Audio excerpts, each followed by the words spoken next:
વડોદરામાં વધતી જતી ગુનાખોરીમાં શહેરની મધ્યમાં આવેલી રાજસ્તંભ સોસાયટીમાં આશરે 2.5 લાખની કિંમતના સોનાની ચોરી થઈ છે।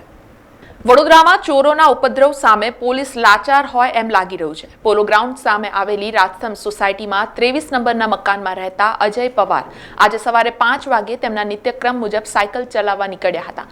આ દરમિયાન તેમના બંધ મકાનના મુખ્ય દરવાજાનું તાળું નકુચા સાથે તોડી તસ્કરો મકાનમાં પ્રવેશ્યા હતા। બેડરૂમની તિજોરીનું તાળું તોડી તસ્કરો આશરે 3 તોલાના સોનાની ચોરી કરી ફરાર થઈ ગયા હતા।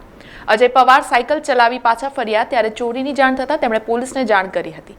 નવાપુરા પોલીસ તાત્કાલિક ઘટના સ્થળે પહોંચી ગઈ હતી। નવાપુરા પોલીસે બનાવ અંગે તલસ્પર્શી તપાસ હાથ ધરી હતી।